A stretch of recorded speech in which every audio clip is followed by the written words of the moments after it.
20 ലക്ഷത്തോളം രൂപ കൈക്കലാക്കി. 8ഓളം സ്ത്രീകളുമായി ബന്ധം.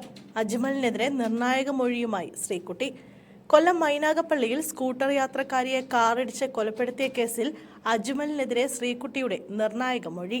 അജ്മൽ നിർബന്ധിച്ച് മദ്യം കുടിപ്പിച്ചെന്നാണ് ഡോക്ടർ ശ്രീകുട്ടി മൊഴി നൽകിയിരിക്കുന്നത്. കുഞ്ഞുമോളുടെ ശരീരത്തിലൂടെ കാർ കയറ്റിയിറക്കാൻ താൻ ആവശ്യപ്പെട്ടിട്ടില്ല. രക്ഷപ്പെടാൻ വേണ്ടിയാണ് അജ്മൽ തനിക്കെതിരെ ആരോപണം ഉന്നയിക്കുന്നതെന്നും ശ്രീകുട്ടി മൊഴി നൽകി. കാറിനടിയിൽ ആളുണ്ടെന്ന് അറിഞ്ഞിരുന്നില്ലെന്നും ശ്രീകുട്ടി പറഞ്ഞു. 6 മാസത്തിനിടെ 20 ലക്ഷത്തോളം രൂപ അജ്മൽ തന്റെ കയ്യിൽ നിന്നും തട്ടിയെടുത്തിട്ടുണ്ട്. തന്റെ കയ്യിൽ നിന്ന് വാങ്ങിയ സ്വർണവും പണവും തിരികെ ലഭിക്കാനാണ് അജ്മലിന്റെ ഒപ്പം കൂട്ടുകൂടിയതെന്നും അവർ പറഞ്ഞു. അജ്മലിന് 8ഓളം സ്ത്രീകളുമായി ബന്ധമുണ്ട്. സുഹൃത്തിന്റെ വീട്ടിലെ ഓണാഘോഷം എന്ന് പറഞ്ഞാണ് തന്നെ വിളിച്ചു കൊണ്ടുപോയത്.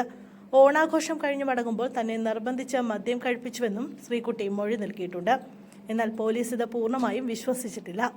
ഇരുവരും അപകടമുണ്ടാകുന്നതിന്റെ തലേദിവസം താമസിച്ചിരുന്ന ഹോട്ടലിൽ നടത്തിയ പരിശോധനയിൽ സിന്തറ്റിക് ഡ്രഗ്സ് അടക്കം കണ്ടെത്തിയിരുന്നു.